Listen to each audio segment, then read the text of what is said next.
Hey, are you almost done in there? Hurry up! We're not paying you to sit around. I froze, kneeling on the cold bathroom floor, toilet brush still dripping in my hand. My face flushed hot with anger and humiliation.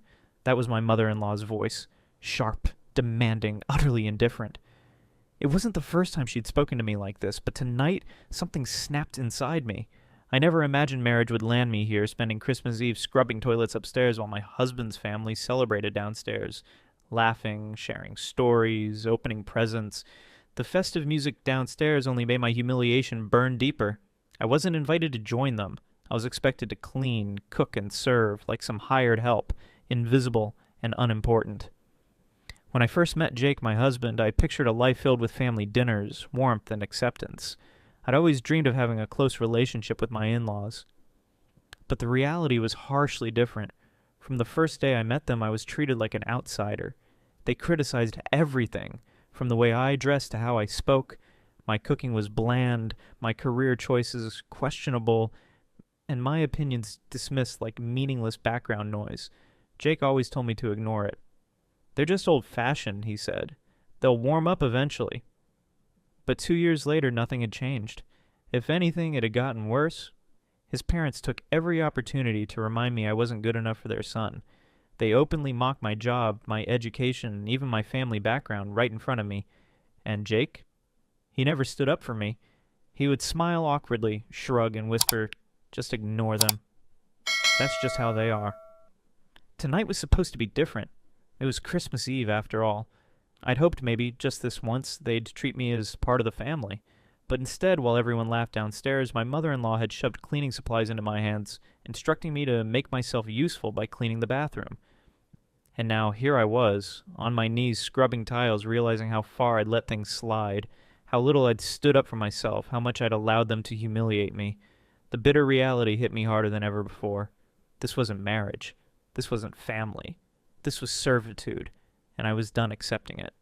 From the very first time I met Jake's parents, it was painfully obvious I wasn't welcome. Jake had described his family as traditional, but nothing could have prepared me for the icy coldness of their initial greeting.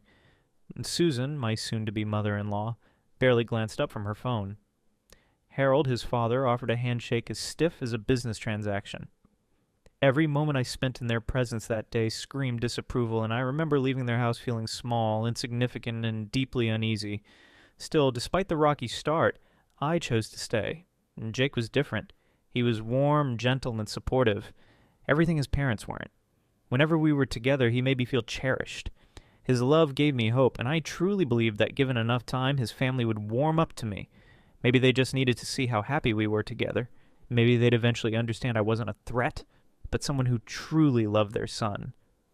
Yet as months turned into years, nothing improved. Every holiday, every family event became a source of anxiety. Susan never missed a chance to point out my flaws, often disguising her insults as backhanded compliments. When I spent hours cooking dishes I hoped would impress them, she'd smile coldly and remark, "Well, I suppose cooking isn't everyone's strength, dear." Every word felt like a sharp jab, but I forced myself to smile, biting back my frustration to keep the peace. Jake always told me not to take it personally. "That's just how they are," he said, gently squeezing my hand, but every excuse he made for them deepened the hurt.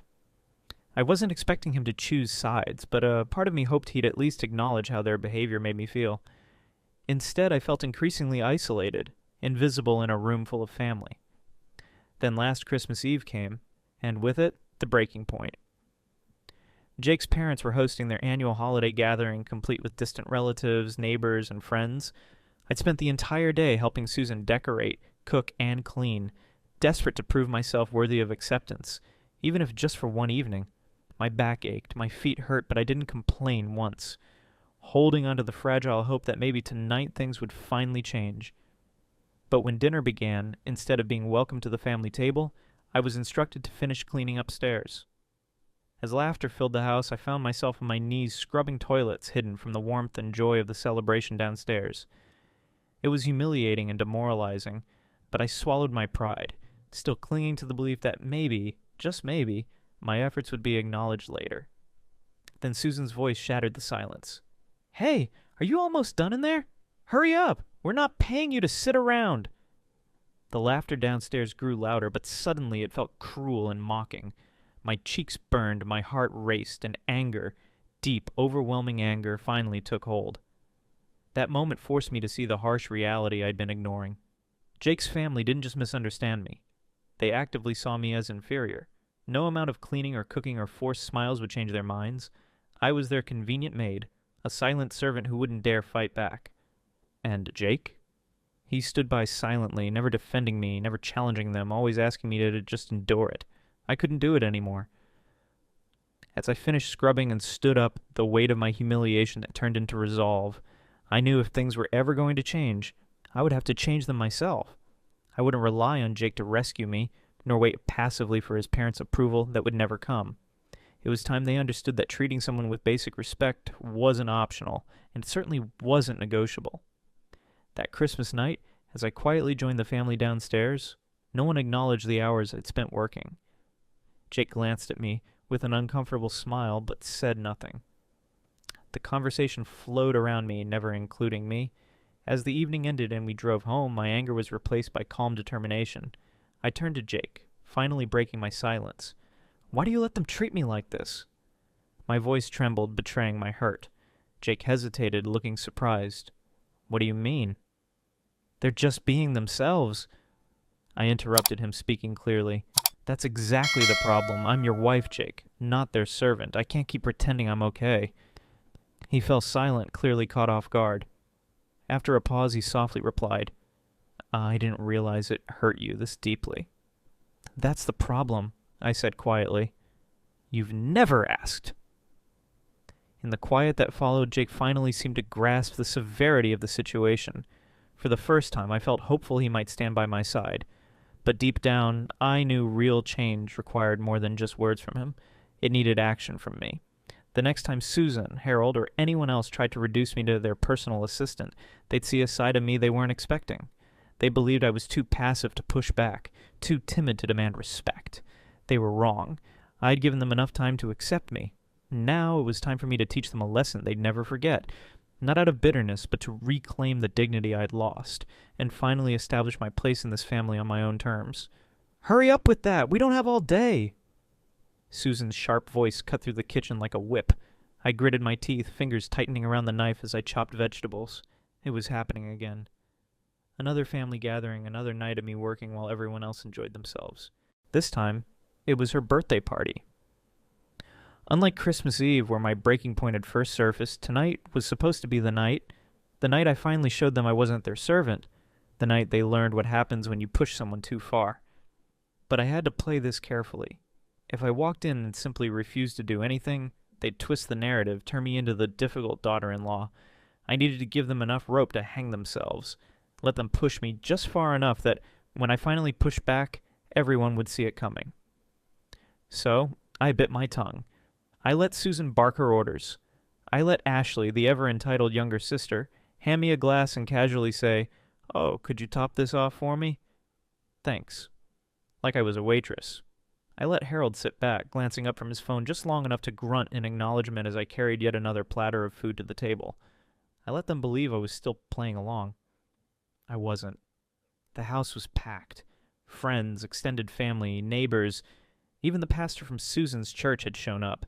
Everyone was laughing, drinking, enjoying themselves while I ran around like a headless chicken. I barely had time to sit, let alone eat. Then as I was bringing out the main course, an expensive roast I had spent hours preparing, Susan waved me down like a waitress. "Oh, before you sit, could you make sure the kitchen is cleaned up before your dessert? I like everything spotless before the cake comes out." A hush fell over my mind. My ears rang. For a moment I didn't move. I slowly turned to look at her. She wasn't even paying full attention, too busy laughing at some joke Harold had made. Just another order. Another expectation, another way to remind me I was beneath them. I could feel every suppressed emotion from the past 2 years boiling inside me. Christmas Eve, the unrelenting condescension, the whispers behind my back, the laughter downstairs while I scrubbed their floors, the exhaustion, the frustration, the deep aching humiliation of being invisible in my own marriage. And then I smiled. "Of course, Susan," I said sweetly. She gave a satisfied nod, turning back to her conversation. She had no idea what was coming. I walked back into the kitchen and took my time, pretending to clean while I executed my plan. The first step was removing myself from the equation. For years I had been the backbone of these events. Without me, the perfect structure of their high society gatherings would crumble. And tonight, I was going to let it fall apart. I walked past Ashley, who was lazily texting on the couch, and handed her a sponge. "Since you're not doing anything, you can help clean." She blinked at me, laughing as if I had just told the funniest joke in the world. "Oh, that's cute. But seriously, you got it, right?" "No," I said simply. "I don't." And then I walked out. The second step? Let them embarrass themselves. I casually made my way to the dining room, where guests were still eating. I could feel Susan watching me, expecting me to scurry back to the kitchen any second. Instead, I walked straight over to an empty seat at the main table, the one I had never been invited to sit at before, and pulled it out. Then for the first time in years, I sat down. Susan stiffened immediately. Harold looked up confused. Ashley let out an actual gasp. A few guests glanced between us, sensing the tension. Jakes, who had been drinking quietly, finally seemed to realize what was happening. His fork froze midair. Susan cleared her throat. Sweetheart, what are you doing?" I smiled politely, crossing my legs. "Sitting down for dinner. Why?" Susan blinked as if I had spoken in a foreign language. But the kitchen." "Oh, don't worry," I said lightly. "Ashley's got it covered." Ashley choked. "Excuse me." I turned to face her. "Oh, did you think I'd keep waiting on you tonight?" No. You're more than capable of getting your own plate. Or, I don't know, maybe helping out for once." The room went silent. Susan's face turned a shade of red I'd never seen before. I don't understand what's gotten into you," she stammered. "You've always helped out before." I met her eyes steadily. "Yes, I did, and I regret every second of it." Jay, who had been frozen in place, finally decided to speak. "Babe, maybe we should talk about this." I turned to him, voice calm but firm. "No, Jake. We talk now." He shut his mouth instantly. Step 3, expose them. I turned back to Susan. "You have treated me like a maid since the day I married your son. Not once have you spoken to me like family. Not once have you respected me. And I let you, because I thought eventually you'd see me as more than just someone to clean your house." Guests shifted uncomfortably in their seats. A few exchanged glances, realizing this wasn't just some mild family spat. It was something deeper. Susan let out a forced laugh, attempting to keep up appearances. "Oh, sweetheart, don't be dramatic. You know we love you." "No, Susan," I said, my voice steady. "You don't. You love what I do for you." Harold, who had remained silent all night, finally spoke. "Maybe we should—" "No, Harold," I interrupted, surprising even myself. "We shouldn't sweep this under the rug, and not this time." I turned back to Susan. "Tonight I was supposed to spend another evening making sure you had the perfect party, but you know what? I don't care if you enjoy yourself anymore. I don't care if your guests think I'm rude. Because the truth is, I have spent years making myself small, so you could feel powerful." I stood up, my chair scraping against the floor. "That ends now." And then I picked up my purse and walked out. The party fell apart after that. Susan was left scrambling, guests whispering behind her back. With me gone, chaos unfolded. Dishes weren't clear, drinks weren't refilled, and no one was there to keep things running smoothly. Susan had no choice but to finally clean up after herself. Jake followed me out, his face pale. He was silent. For the first time, I think he truly understood how much I had endured, and he knew. This time, I wasn't backing down. The car ride home was silent. Jake's hands gripped the wheel tighter than usual, his eyes fixed on the road. I stared out the window, my heart still pounding from the confrontation. The weight of everything I had held in for years had finally been released, and now there was no going back. Jake sighed. "I guess you meant it when you said you'd had enough." I turned to him, voice calm but firm. "I did." For once he didn't deflect or make excuses. He just nodded. I should have stepped in sooner. It was the closest thing to an admission of guilt I had ever gotten from him. But I didn't say anything. The realization had to be his own. The fallout came fast. By morning, my phone was flooded with messages. Some from guests who quietly supported me, others from Susan's friends, their words dripping with fake concern. "We were all so shocked last night. Hope everything's okay." I ignored them. Jake ignored his mother's first few calls, but when he finally picked up, I could hear her voice sharp with anger. "How could you let her humiliate me like that?" she snapped. "Mom, she didn't humiliate you," Jake replied. "She just refused to be treated like a maid. And honestly, I don't blame her." Silence. Then a scoff. "You're really taking her side?" "This isn't about sides. It's about respect." Susan hung up. It was the first time I had ever seen Jake stand up to her, and though I didn't expect miracles, it was something. Ashley, on the other hand, had been fuming since the party. She sent me a text dripping with condescension. "Wow, guess you finally found your voice. Shame you had to ruin Mom's birthday to do it." I didn't respond. Instead, I let my silence be the answer. But Harold surprised me. A few days after the dinner, he called. I hesitated before picking up, expecting another attempt at guilt-tripping. Instead, his voice was quieter than usual. "I don't think I ever saw it the way you do," he admitted. "I grew up in a house where women were expected to handle everything. I guess I assumed it was just the way things were." I waited. "I don't expect you to forgive Susan overnight. But I hope you know, not all of us think you were wrong for what you did." I blinked. Harold had never been overly kind to me, but in that moment his words felt genuine. "Thank you," I said simply. A week passed before Susan finally reached out. Her message was short. "We need to talk." No pleasantries, no guilt trips, just a request. I agreed, on my terms. We met at a cafe, a neutral space. Susan looked stiff, her usual confidence dimmed. "I never thought you would actually leave the table like that," she admitted. "I never thought I'd have to," I replied. She exhaled, tapping her fingers on the table. "I wasn't trying to make you feel like a servant. That's just how I was raised. In my family, women handled everything," I finished for her. "I know, but that doesn't mean it was right." She pursed her lips but didn't argue. "I don't want to lose Jake," she said finally.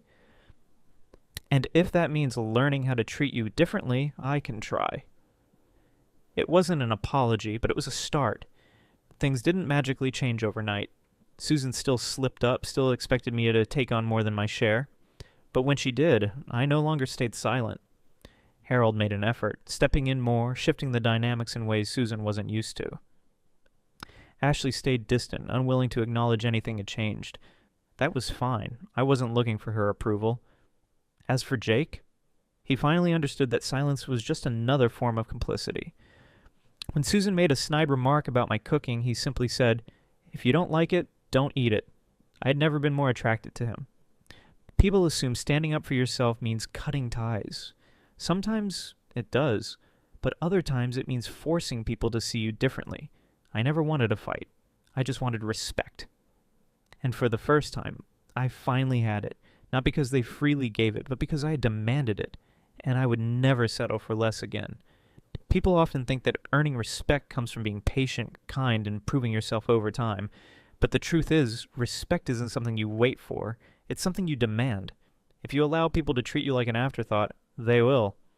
If you keep the peace at the usual, I spent years believing that blending in, staying quiet, and enduring mistreatment would eventually make me part of the family. But in doing so, I lost sight of the most important thing, my own self-worth. It wasn't until I finally set boundaries that I realized I had been waiting for something that was never going to happen on its own. People don't change unless they are forced to see the harm they cause.